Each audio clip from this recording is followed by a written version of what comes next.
Hey everyone, and thanks for jumping back into the cryptoverse. Today, we're going to talk about Bitcoin, but within the context of net liquidity. If you guys like the content, make sure you subscribe to the channel, give the video a thumbs up, and check out the sale on Into the Cryptoverse Premium at intothecryptoverse.com. Link is in the description below. Let's go ahead and jump in. So, net liquidity is this idea that we've discussed before, not only within the context of Bitcoin, but also within the context of the stock market. And really, I think that while it can be useful for looking at USD valuations of risk assets, I think net liquidity is more interesting when you look at relative valuations of certain risk assets against other risk assets. And I'll try to explain what I mean. But the first thing I want to do is we're just going to pull up the indicator. Okay, so we have net liquidity right here. And if you're not familiar with what this is, I'm essentially adding up the balance sheet of several different central banks, including not only the Fed, for, the United States, but also Canada, New Zealand, Japan, China, the UK, the ECB, Australia. So those are the ones that we have included. And I'm also subtracting out the reverse repo and the TGA from the United States. So by doing all that, we get a metric that looks like this. Okay. Now, to show you a specific balance sheet, if you were to go look at, say, the Fed, right? If you were to go look at this one, you can see pretty clearly that the Fed has been reducing the size of their balance sheet really ever since 2022. There was this pop up here in March of 2023. I'm sure you guys remember that, but it's mostly been moving down. So why then has net liquidity not been moving down in the same manner, right? You can see that net liquidity, while it has moved down, it hasn't really moved down as quickly as the balance sheet from the Federal Reserve. One of the reasons is because when you look at net liquidity, at least in the United States, you also have to consider the reverse repo facility and the Treasury General account, the TGA. And if you do that, if you look at, say, the reverse repo, what you'll notice is that it has been aggressively coming down. But with reverse repo, you almost have to think about it in reverse. If this is going down, then liquidity is being put back into the market. So for that reason, you're subtracting. You take total assets from the Fed and you subtract out the reverse repo. So as long as this keeps moving down, liquidity is being continuously pumped in. Now, you might have seen a lot of people are talking about, well, when is this going to run out? People are speculating all sorts of times. They used to say it was going to run out in January. Obviously, we're past that, and it's still at $500 billion. So I don't know. I don't know exactly what the path for it is, but you can see this is one of the reasons that the net liquidity hasn't gone much further down. Another reason is, of course, the Treasury General account, and I'll go ahead and paste that in here as well. And that looks like this, right? It's actually gone up recently. So the point is, if you take the balance sheet of the Fed, and from here we subtract out the reverse repo. So let me pull this up. That one. And then we subtract out the TGA. You get something that looks like this, right? Now, when you look at this, you can see that that actually looks a lot similar to this than if you only include the balance sheet of the Fed. But there are still some differences. For instance, this was a lower low compared to this, which was a higher low. So why is that? Well, remember, we're also looking at the balance sheet of a lot of central banks, not just the Federal Reserve. We also have Canada. So if I pull up that one, you can see what it looks like. Sorry, that's the wrong one. Here's Canada's the balance sheet there. You can see that it's been going down pretty steadily. And we also have many, many others. One of the ones that's actually been going up, though, is China. Go look at the balance sheet of in China. You can see this has actually been going up quite aggressively. But one issue is that this is denominated in local currencies, right? So if you're going to add up the balance sheets of various central banks, then you have to convert it back to US dollars. And that's where the dollar comes into play, right? Like, that's where the dollar, we have to understand, what is the dollar doing? And since the dollar has it initially came down quite a lot, but in recent weeks it's starting to go back up. Now, if it goes up, that sucks liquidity out. Okay, if you think about if a central bank has favorable conversion to US dollars, then that means there's more purchasing power. Okay, but if the dollar has gained strength against those local currencies, then that means there's less purchasing power from those, so from those balance sheets of the other central banks. So the dollar also plays a role. But at the end of the day, you get a chart that looks like this, right? You get a chart that looks like this.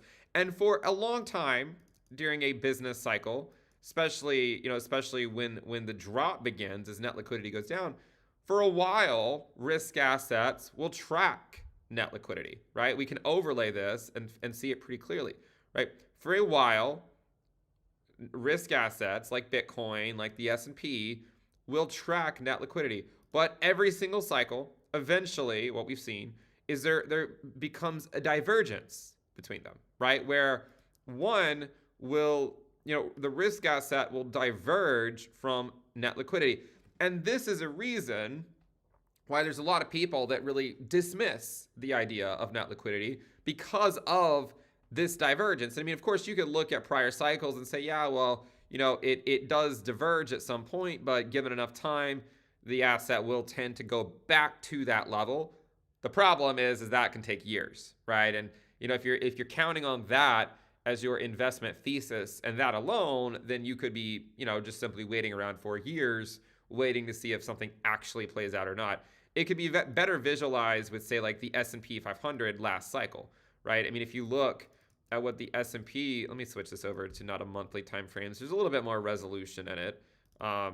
I mean, like last cycle, you can see that at some point the jaws of liquidity opened, and eventually they snap shut, right? Again, the jaws of liquidity opened here, and then eventually they snap shut. So you might look at this and say, well, what use is it, right? What use is it if the risk asset in question can diverge from net liquidity? And I think there's actually a great answer to that question, and it all goes back to what happens in late business cycle types of environment. And what happens is higher risk assets bleed to lower risk assets, right? We've seen that. Not only have we seen it with like altcoins bleeding back to Bitcoin, right? If you look at total 3 divided by Bitcoin, not only do you see total 3 continues to bleed back to Bitcoin, but also things like the Russell are bleeding back to the NASDAQ, right? You can see this is the Russell going back down, bleeding against the NASDAQ. And so there's this idea that, rather than use net liquidity to understand risk asset valuations on their USD pairs, you can use net liquidity to understand likely outcomes of higher risk assets to lower risk assets. For instance, taking a look at the Ether Bitcoin pair, right? The ETH Bitcoin pair.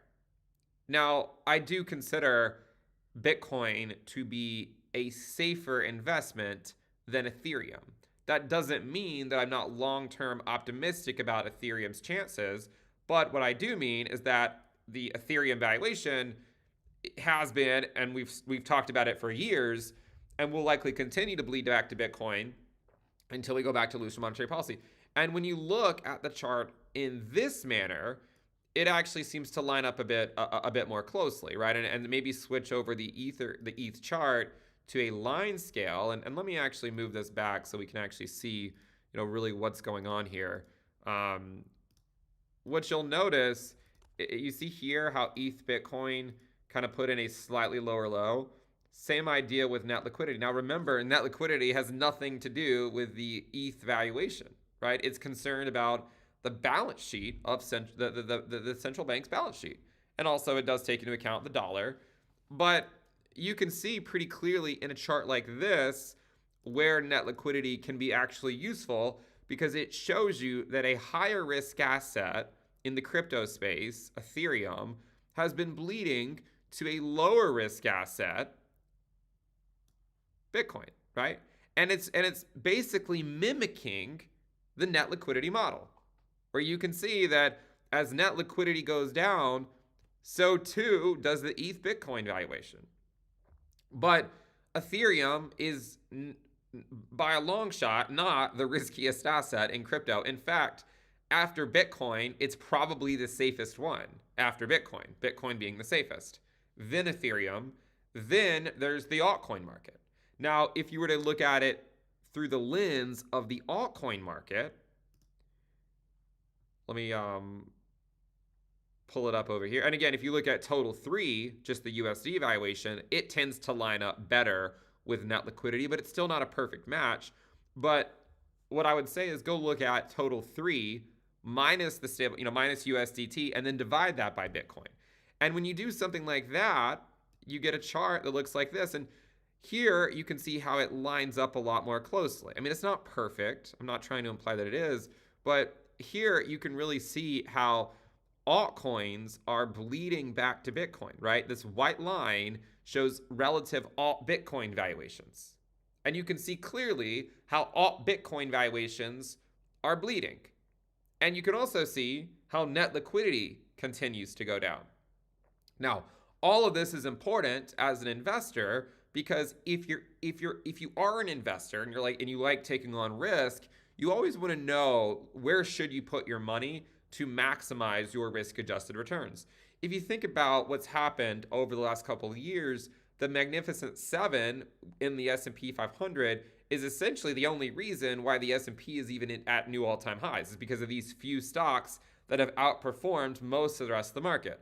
However, there are many times in history where this is exactly the case, where higher risk assets, where only a few stocks in the S&P 500 outperform, and those are the ones that are responsible for taking the S&P higher. A lot of people might point to this to say, well, this is the only reason, but that's how it often happens. And that's one of the reasons why outperforming the S&P 500 is incredibly difficult, because unless you can pick the exact stocks that are going to give all the gains, there's a good chance that you end up picking some stocks that just keep on going down. And that's why most hedge funds do not even keep pace with the S&P 500, is because they're not better stock pickers than, just buying the index. I mean, and this is not my opinion. I mean, this has been proven time and time again.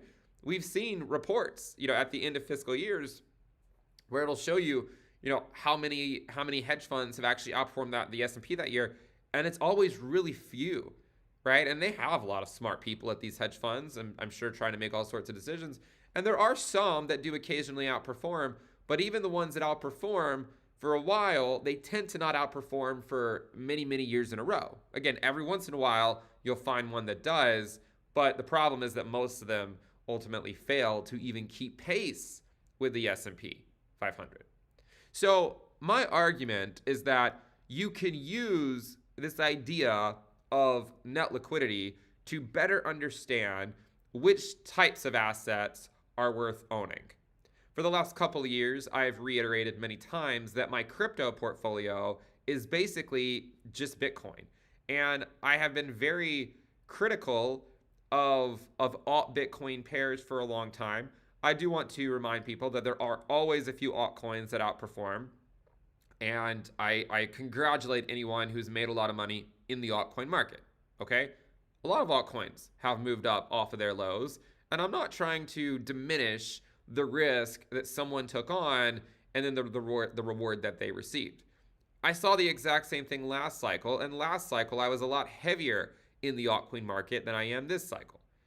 But what happened last cycle is I just saw these altcoins bleed back to Bitcoin until the Fed started to cut rates. So you might wonder, well, when will altcoins finally stop this horrendous downtrend against Bitcoin, right? When will it end?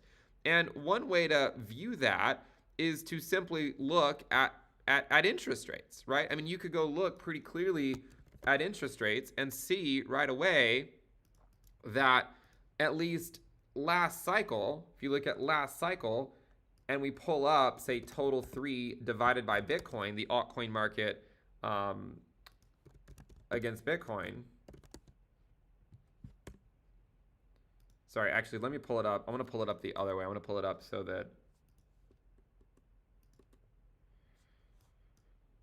So here we have the altcoin market, right, against Bitcoin. And what I want to do is I want to overlay interest rates onto this chart. So you can see pretty clearly here that once the Fed started to cut rates right here, altcoins were pretty close to bottoming out against Bitcoin. They still had a little bit to go. But what's more interesting is if you also overlay the balance sheet of the Federal Reserve, you can see that they started to increase the size of their balance sheet precisely at the time that alt Bitcoin pairs finally bottomed out, which again corresponds, if we pull up that indicator again, net liquidity indicator, right here, you can see that that loosely corresponds to near the lows in net liquidity. So when we think about net liquidity, are we using it to tell us USD valuations of risk assets? No. We've talked many times about this with net liquidity and how the jaws of liquidity will open at some point during the business cycle. So if you're only using liquidity to tell you where the market's going to go, you're probably going to be in for a bad time. But if you use net liquidity to give you an idea of where relative valuations of risk assets against other risk assets are going to go, I think that makes a lot more sense. And that way, if you're an investor, you can focus your money on the lower risk assets if you want some exposure to the upside, while also minimizing your downside risk, right? And so pretty clearly right here, this is where net liquidity bottomed in September of 2019, right? You can see that's where net liquidity bottomed last cycle. And that's precisely where alt Bitcoin pairs bottomed out themselves. Isn't that fascinating? And so when you look at a chart like this, it really does make a lot more sense. Here you can see how altcoins outperformed Bitcoin as net liquidity went through the roof. But then as net liquidity goes down, alt Bitcoin pairs go down. And a lot of people keep calling the top on Bitcoin dominance because of you know what they saw happen, or sort of they're thinking that altcoins will perform better this time. But my point is, last cycle I mean again, it's only one data point, but it's technically more than one data point if you think about it, because this same type of idea could be studied for various markets going back many centuries, right? The idea that in late business cycle environments, higher risk assets bleed to lower risk assets. And the reason for that is because the higher risk asset, we are pretty confident will survive whether it's a no landing, whether it's a soft landing, or whether it's a hard landing, right? Whatever type of landing it is, out of those three, you expect the lower risk asset to survive. But what you don't, right? You would expect Meta or Alphabet or Apple, or Microsoft, right? You would expect those to survive because they have a healthy balance sheet, so you're not really that concerned, okay? Now, could you say the same thing about a random company that only started up a couple years ago and has not had the time to build up a healthy balance sheet? Can you say the same thing about that company?